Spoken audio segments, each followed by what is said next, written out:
నమస్కారం ETV news కి స్వాగతం. ముందుగా ముఖ్యాంశాలు. అక్షర శిల్పి రామోజీరావుకు ఆంధ్రప్రదేశ్ సర్కార్ ఘన నివాళి.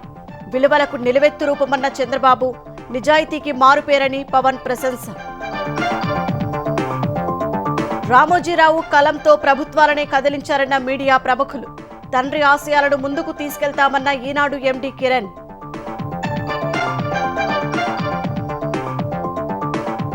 తిరుమల శ్రీవారి ఆలయంలో అక్రమాలపై విజిలెన్స్ విచారణ.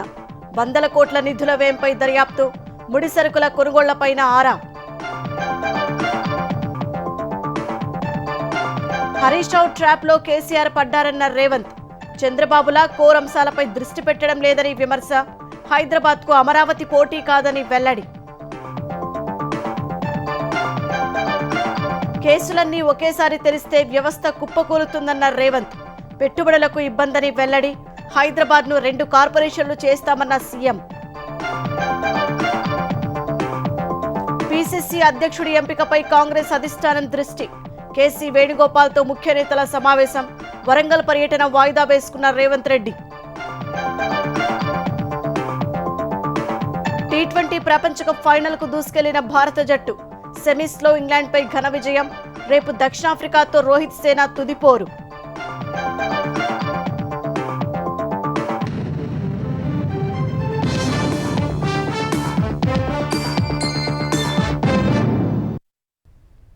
అక్షర శిఖరం రామోజీరావుకు ఆయన పుట్టినగడ్డ ఘనంగా నివాళులర్పించింది. ఆంధ్రప్రదేశ్ ప్రభుత్వం ఆయన గౌరవార్థం ప్రతిష్టాత్మకంగా నిర్వహించిన సంస్మరణ సభకు అతిరథ మహారథులు హాజరై రామోజీ సేవలను కొనియాడారు. శిఖర సమానమైన రామోజీ వ్యక్తిత్వాన్ని ఏ రంగంలోనైనా అగ్రస్థానంలో కొనసాగాలన్న ఆయన పట్టుదలను ప్రశంసించారు.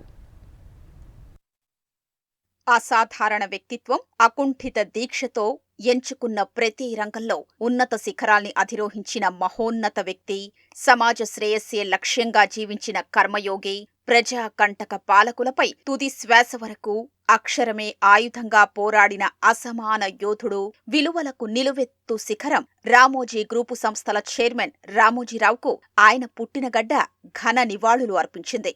ఆయన గౌరవార్థం ఆంధ్రప్రదేశ్ ప్రభుత్వం విజయవాడ కానూరులోని అనుమోలు గార్డెన్స్ లో గురువారం అత్యంత ఘనంగా సంస్మరణ సభ నిర్వహించింది. ముఖ్యమంత్రి చంద్రబాబు ముఖ్య అతిథిగా హాజరైన ఈ కార్యక్రమానికి రాజకీయ, మీడియా, సినిమా, వ్యాపార రంగాల నుంచి అతిరథ మహారథులు పాల్గొన్నారు. భారీ వేదికపై రామోజీరావు చిత్రపటాన్ని ఉంచారు. సభకు హాజరైన ప్రముఖులంతా ఆయన చిత్రపటానికి పుష్పాంజలి ఘటించి నివాళులు అర్పించారు. రామోజీరావు జీవిత విశేషాలు, సాధించిన విజయాల్ని తెలియజెప్పే వీడియో చిత్రాన్ని ప్రదర్శించారు. ఆయన మృతికి సంతాపంగా 1 నిమిషం మౌనం పాటించారు. ఈ కార్యక్రమానికి ముఖ్యమంత్రి చంద్రబాబు, ఉప ముఖ్యమంత్రి పవన్ కళ్యాణ్, హిందూ పత్రిక మాజీ ఎడిటర్ ఇన్ చీఫ్ ఎన్ రామ్, రాజస్థాన్ పత్రికా సంపాదకుడు గులాబ్ కొఠారి, ఆంధ్రప్రదేశ్ మంత్రులు, ఎమ్మెల్యేలు, రామోజీరావు కుమారుడు, ఈనాడు ఎండీ సిహెచ్ కిరణ్, రామోజీరావు కోడళ్లు, మార్గదర్శి MD Shailaja Kiran, Ramoji film city MD Vijayeshwari, మనుమరాళ్లు సహరి, ఆమె భర్త రేచెస్ వీరేంద్రదేవ్, బృహతి, ఆమె భర్త వెంకట్ అక్షయ్, సోహన, ఆమె భర్త వినయ్, దివిజ, మనవడు Sujay, Bharat biotech executive chairman Krishna Ella, MD Suchitra ఎల్లా, ప్రముఖ వ్యాపారవేత్త బొల్లినేని కృష్ణయ్య తదితర ప్రముఖులు హాజరయ్యారు. రామోజీరావుకు నివాళులు అర్పించారు. తెలుగు జాతికి, ప్రజలకు రామోజీరావు చేసిన విశేష సేవలను భావితరాలకు తెలిసేలా అమరావతిలో రామోజీ విజ్ఞాన కేంద్రం ఏర్పాటు చేస్తామని ముఖ్యమంత్రి చంద్రబాబు ప్రకటించారు. ప్రజాస్వామ్యం అపహాస్యం పాలైనప్పుడు నేనున్నానంటూ ప్రజల తరపున ముందుండి పోరాడిన వ్యక్తి అని కొనియాడారు. పాత్రికేయ విలువల్ని కాపాడేందుకు కుటుంబాన్ని సైతం రామోజీరావు పనంగా పెట్టారని ఉప ముఖ్యమంత్రి పవన్ కళ్యాణ్ కీర్తించారు. ఆంధ్రప్రదేశ్ సర్కార్ గురువారం విజయవాడలో నిర్వహించిన రామోజీరావు సంస్మరణ సభలో ముఖ్యమంత్రి చంద్రబాబు, ఉప ముఖ్యమంత్రి పవన్ కళ్యాణ్ దివంగత రామోజీరావుపై ప్రశంసలు కురిపించారు. ప్రజాసేవకు పదవులు అవసరం లేదని, ప్రజా చైతన్యంతో మేలైన పాలన, సేవలు అందించొచ్చని రామోజీరావు నిరూపించారని చంద్రబాబు అన్నారు. 40 ఏళ్లుగా రామోజీరావుతో ఉన్న అనుబంధాన్ని ఆయన గుర్తు చేసుకున్నారు. తెలుగు జాతి చరిత్రలో ఎన్టీఆర్, రామోజీరావు ఇద్దరేనన్న చంద్రబాబు వారికి భారతరత్న సాధించడం అందరి బాధ్యత అని తేల్చి చెప్పారు. ఒకే ఒక ఎన్టీఆర్ ఉంటాడు, ఒకే ఒక రామోజీరావు గారు ఉంటారు. వారిని ఎవ్వరు కూడా జీవితంలో అధిగమించలేరు. అది ఎవరికి సాధ్యం కాదు. ఆయన ఒక వ్యక్తి కాదు, ఒక వ్యవస్థ. అలాంటి వ్యవస్థను నిర్మాణం చేసిన వ్యక్తి, నీతి నిజాయితీకి ప్రతిరూపం రామోజీరావు గారని చెప్పి నేను మీకు తెలియజేస్తున్నా. ప్రజాహితాన్ని దృష్టిలో పెట్టుకుని ప్రజాస్వామ్యాన్ని కాపాడుతూనే రాజీ లేని పోరాటం చేసిన పోరాట యోధుడు రామోజీరావు గారని చెప్పి కూడా నేను మీకు తెలియజేస్తున్నా. ఎన్టీ రామారావు గారికి కూడా భారతరత్న ఇవ్వాలని చెప్పి మనం ఎప్పటి నుంచో పోరాడుతున్నాం.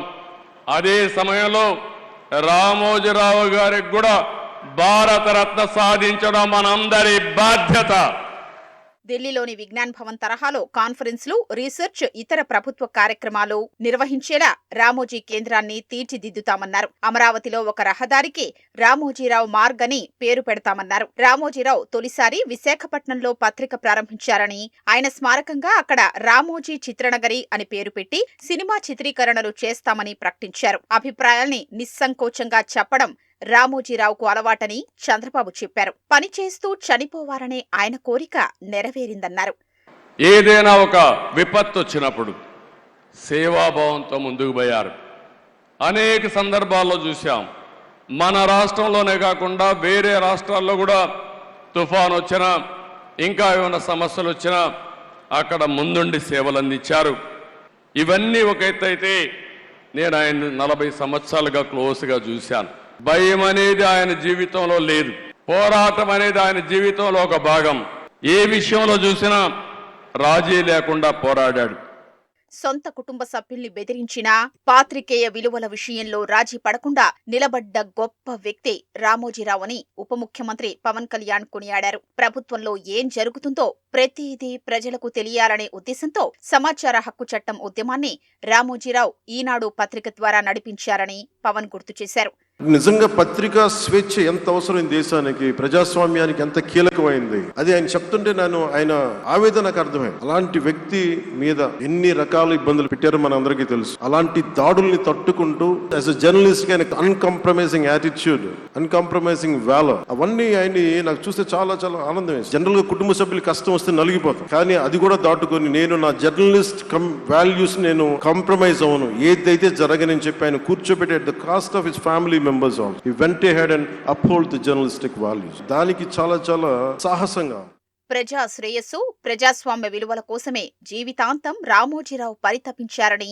ఈనాడు ఎండీ కిరణ్ వెల్లడించారు. నాన్న ఆలోచనలు, ఆశయాల్ని ముందుకు తీసుకెళ్లే సంకల్ప సభగా ఈ సంస్మరణ సభను భావిస్తున్నట్లు తెలిపారు. నవ్యాంధ్ర రాజధాని అమరావతి ఒక ఐకానిక్ నగరంగా రూపొందాలన్నదే రామోజీరావు కల అని, ఆ ఆకాంక్షలకు అనుగుణంగా అమరావతి నూతన నగరం అపురూపంగా తయారై యావత్ దేశానికి కీర్తి ప్రతిష్టలు తేవాలనే సంకల్పంతో కుటుంబం తరపున 10 కోట్ల రూపాయలు విరాళంగా ప్రకటించారు. ఆ మొత్తానికి చెక్కును ముఖ్యమంత్రి చంద్రబాబు, ఉప ముఖ్యమంత్రి పవన్ కళ్యాణ్ కు అందజేశారు.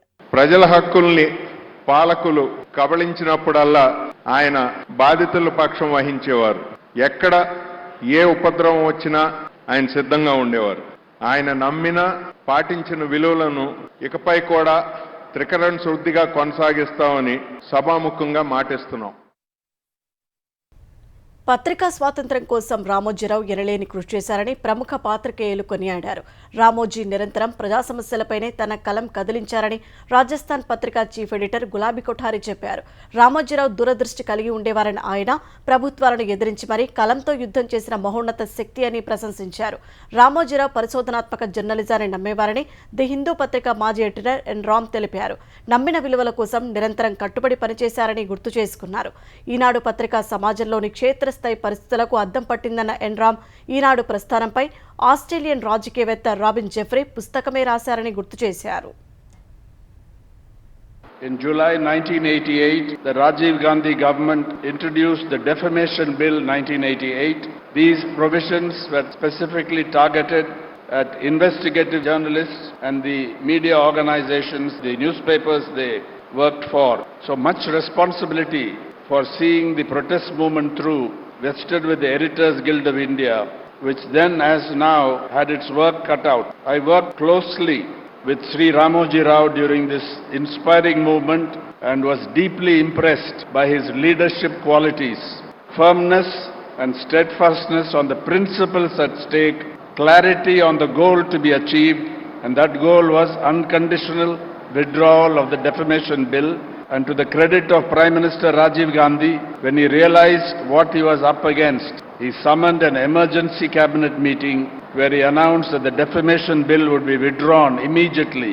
He also signed a press release stating that a free press is an integral part of the inner strength and dynamism of our democracy. I remember even now Sri Ramoji Rao's quiet and complete satisfaction over the goal achieved, but no sense of triumphalism.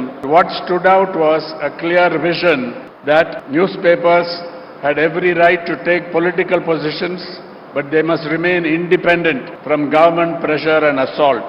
And whatever assaults came his way, we know what happened earlier and more recently towards the end of his life. He stood brave, basically saying that let them take away everything, I'm willing to face it, but I will not give up these principles and the stand that I've taken. And that is something that is rare today in Indian journalism. मैंने उनको सरकारों से संघर्ष करते हुए देखा।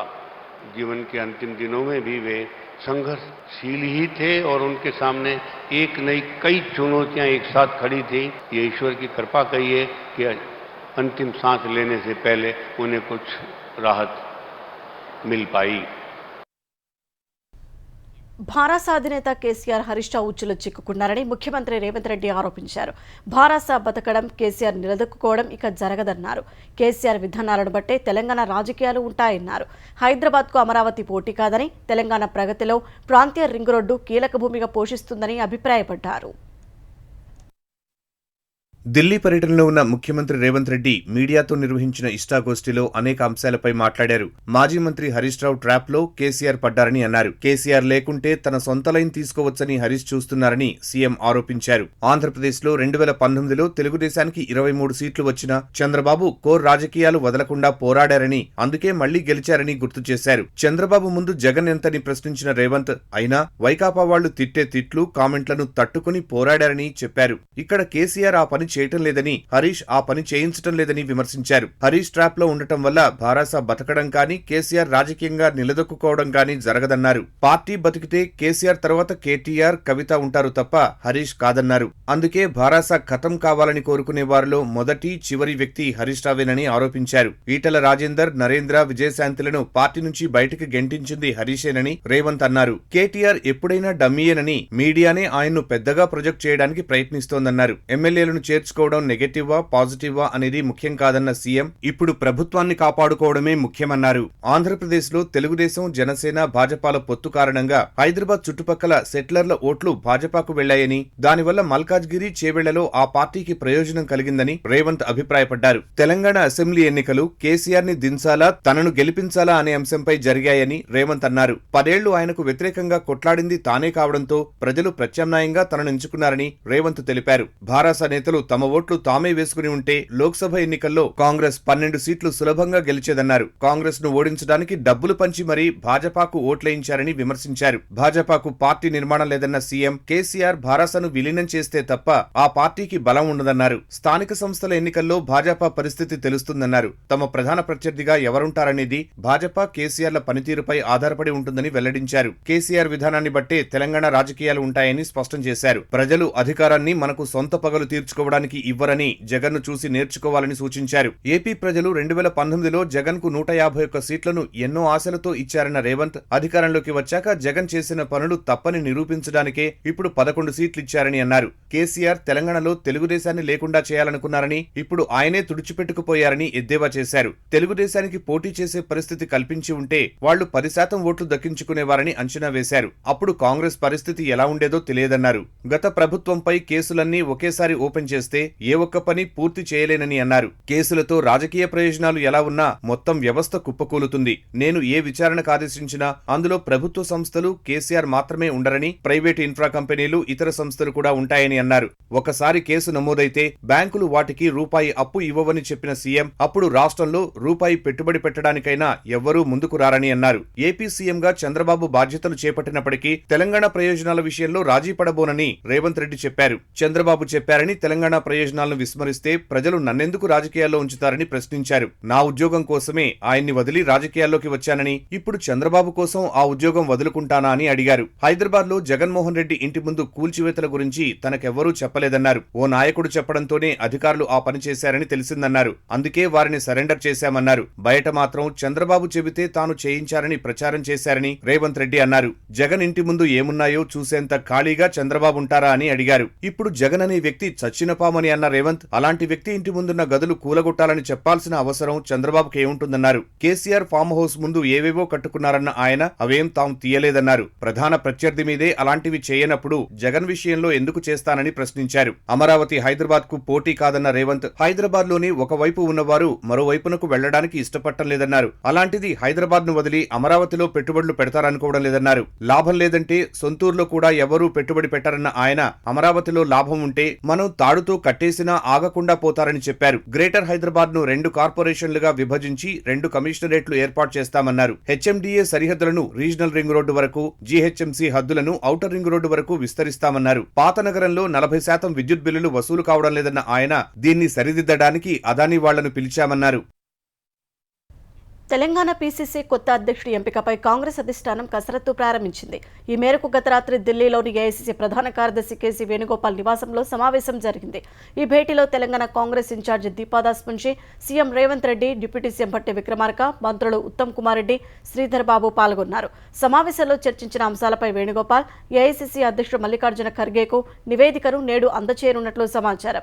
ఈ నెలాఖరున లేదంటే జూలై మొదటి వారంలో కొత్త అధ్యక్షుడిని ప్రకటించే అవకాశం ఉందని తెలుస్తోంది. ఆ తర్వాత తెలంగాణ మంత్రివర్గ విస్తరణ సైతం చేపట్టే అవకాశాలు ఉంటాయని హస్తం పార్టీ వర్గాలు వెల్లడించాయి. పీసీసీ అధ్యక్ష పదవిని అనేక మంది ఆశిస్తున్నందున త్వరగా నిర్ణయాన్ని ప్రకటించాలని అధిష్టానాన్ని కోరినట్లు భట్టి విక్రమార్క తెలిపారు. ఎలా అయితే చేరినటువంటి శాసనసభ్యులకి తగురీతన సముచితమైన స్థానం గౌరవం ఇస్తూనే, గతంలో కాంగ్రెస్ పార్టీ కోసం అనేక సంవత్సరాలుగా ఆ ప్రాంతంలో పనిచేసి ఉన్నటువంటి పోటీ చేసిన అభ్యర్థులు కానీ పనిచేస్తున్న సీనియర్ నాయకులు కూడా పార్టీ సముచితమైనటువంటి గౌరవం ఇచ్చి వారిని కూడా కాపాడుకోవాలనే దానిపైన కూడా లోతుగా చర్చించుకుంటాం. మేము ఆ 2 అంశాలకు సంబంధించి చర్చించి త్వరలో నిర్ణయం చేస్తే బాగుంటుందని చెప్పాం. దానిపైన పార్టీ అధిష్టానం ఆలోచన చేసి నిర్ణయం చేస్తుంది. గత 5 ఏళ్లలో తిరుమల తిరుపతి దేవస్థానంలో చోటు చేసుకున్న అక్రమాలపై విజిలెన్స్ అధికారులు పూర్తిస్థాయి విచారణ చేపట్టారు. గోప్యంగా దస్త్రాలు పరిశీలిస్తున్నారు. ఆర్జిత సేవ, వీఐపీ బ్రేక్ దర్శన టికెట్ల కేటాయింపు, ఇంజనీరింగ్ విభాగాల్లో 100 కోట్ల నిధుల వ్యయం, శ్రీవాణి ట్రస్ట్ టికెట్ల అమ్మకాలు, తిరుమలలో వసతి గృహాల ఆధునికీకరణపై దర్యాప్తు సాగుతోంది. శ్రీవాణి ట్రస్ట్ నిధులతో చేపట్టిన ఆలయాల నిర్మాణం, పురాతన ఆలయాల పునరుద్ధరణ పనులపై ఆరా తీస్తున్నారు. తిరుపతిలో గోవిందరాజస్వామి సత్రాలను కూల్చివేసి 460 కోట్లతో చేపట్టిన నిర్మాణాల టెండర్లను పరిశీలిస్తున్నారు. తిరుమలలో డొనేషన్ విధానంలో కాటేజీల కేటాయింపులో చోటు చేసుకున్న అక్రమాలను గుర్తించే దిశగా చర్యలు ప్రారంభించారు. నిత్యాన్నదానం, లడ్డూ ప్రసాదాల తయారీకి అవసరమైన ముడిసరుకుల కొనుగోలు తదితర దస్త్రాలను పరిశీలిస్తున్నారు. డేటా ఎంట్రీ ఆపరేటర్లకు ఏడాదిన్నరగా జీతాలు చెల్లించకుండా వైకాపా ప్రభుత్వం చేసిన పాపం వల్ల వారి కుటుంబాలు ఎంతో వేదనతో ఉన్నాయని ఏపీ ఉప ముఖ్యమంత్రి పవన్ కళ్యాణ్ అన్నారు. ఒక్కో విభాగం లెక్కలు చూస్తుంటే వైకాపా పాలకుల ఆర్థిక అరాచకం ఏ స్థాయిలో ఉందో తెలుస్తోందన్నారు. పీఆర్ ఇంజనీరింగ్ విభాగంలో డేటా ఎంట్రీ ఆపరేటర్లుగా పనిచేస్తున్న తమకు ఏడాదిన్నరగా జీతాలు చెల్లించడం లేదని ఉప ముఖ్యమంత్రి పవన్ కళ్యాణ్కు మహిళలు ఫిర్యాదు చేశారు. ఖచ్చితంగా న్యాయం చేస్తారని ఆయన వారికి హామీ ఇచ్చారు. విజయవాడలోని క్యాంపు కార్యాలయంలో పీఆర్ ఆర్టీ, ఆర్డబ్ల్యూఎస్ ఇంజనీరింగ్ విభాగాలపై పవన్ సమీక్ష నిర్వహించారు. ప్రతి శాఖలో గత ప్రభుత్వం చేసిన ఆర్థిక అవకతవకలు, నిధుల మళ్లింపుపై సమగ్ర నివేదికలు సిద్ధం చేయాలని ఆదేశించారు. పంచాయతీరాజ్ శాఖ పరిధిలో రహదారులు ఏ మేరకు దెబ్బతిన్నాయో, ఎంతకాలం నుంచి మరమ్మతులు చేయడం లేదో చెబుతూ రోడ్ల కోసం కేటాయించిన నిధులను ఏం చేశారో నివేదిక ఇవ్వాలన్నారు. గత వైకాపా ప్రభుత్వంలో పోలీసు వ్యవస్థను నాశనం చేశారని ఆంధ్రప్రదేశ్ హోంమంత్రి వంగలపూడి అనిత మండిపడ్డారు. విజయవాడలో డీజీపీ, ఇతర పోలీసు ఉన్నతాధికారులతో సమావేశమైన ఆమె కేంద్రం నిధులొచ్చినా పోలీసు అకాడమీ నిర్మాణం చేయలేదని తెలిపారు. నేటికి విశాఖ జిల్లాలో ఒక పోలీస్ స్టేషన్ రేకుల షెడ్డులోనే నడుస్తోందన్నారు. ఎస్కాట్ వాహనాలు కూడా పనిచేయట్లేదని ఫిర్యాదులు వస్తున్నాయని చెప్పారు. గత 5 ఏళ్లలో ఒక్క కానిస్టేబుల్ ఉద్యోగం కూడా ఇవ్వలేదని ఆమె కలిసికట్టుగా పనిచేసి పోలీసుల పనితీరులో మార్పు తెస్తామని వివరించారు. ప్రజలు ధైర్యంగా స్టేషన్కు వెళ్లి బాధలు చెప్పుకునే భరోసా ఇవ్వాలన్న హోంమంత్రి సామాజిక మాధ్యమాల్లో అసభ్య పోస్టులపై విచారణ చేసి చర్యలు తీసుకుంటామన్నారు. రెడ్ బుక్ అనేది కక్ష సాధింపు చర్య కాదన్న అనిత, తమకు కక్ష సాధింపు ఉంటే ఇంతకాలం ఆగుతామా అని ప్రశ్నించారు. గత ప్రభుత్వంలో నిబంధనలు పాటించని అధికారులపై చర్యలు తప్పవని స్పష్టం చేశారు. లాస్ట్ 5 years కూడా పోలీసు వ్యవస్థ కంప్లీట్ గా నిర్లక్ష్యం వహించబడింది. పోలీస్ డిపార్ట్మెంట్ కి కావాల్సిన ఇన్ఫ్రాస్ట్రక్చర్ ఉందా, వెల్ఫేర్ మనం చూస్తున్నామా లేదా, అసలు పోలీస్ డిపార్ట్మెంట్ కి ఏం కావాలి అని ఏ ఒక్క రోజైనా ఎవరైనా కూర్చొని మాట్లాడే సందర్భం వచ్చి ఉంటుంటే ఈ రోజు మా ఎదురుగా ఎన్ని సమస్యలు ఉండేవి కాదేమో అనిపిస్తుంది. ఈ రోజుకి కూడా మనకి పోలీస్ అకాడమీ లేదు, గ్రే హౌండ్స్ అకాడమీ లేదు. ఈ సెంట్రల్ గవర్నమెంట్ నుంచి డబ్బులు వచ్చినా కూడా లాస్ట్ 5 years లో కన్స్ట్రక్షన్ చేయకపోవడం వల్ల ఈ రోజుకి గ్రే హౌండ్స్ ఒక అకాడమీ కూడా మనం చేసుకోలేకపోయామంటే ఎంత దుర్భరమైన పరిస్థితిలో ఉన్నాం. అధికారంలోకి రాగానే జాబ్ క్యాలెండర్ విడుదల చేస్తామన్న సీఎం రేవంత్ రెడ్డి మాటలు నీటి మూటలుగా మారాయని భారాస కార్యనిర్వాహక అధ్యక్షుడు కేటీఆర్ విమర్శించారు. మెగా డిఎస్సీ అని చెప్పి దగా డిఎస్సీ చేశారన్నారు. గ్రూప్ పోటీ పరీక్షల అభ్యర్థులు కేటీఆర్తో సమావేశమయ్యారు. అసెంబ్లీ ఎన్నికల ముందు కాంగ్రెస్ నేతలు చెప్పినట్లు గ్రూప్ 2, గ్రూప్ 3లో పోస్టులు పెంచాలని కేటీఆర్ డిమాండ్ చేశారు. గ్రూప్ 1 మెయిన్స్లో ఒక్క పోస్టుకు 100 మందికి అవకాశం ఇవ్వాలని కోరారు. ఇచ్చిన మాట ప్రకారం మొదటి సంవత్సరంలోనే 2 లక్షల ఉద్యోగాలు భర్తీ చేస్తామన్న హామీని అమలు చేయాలన్నారు.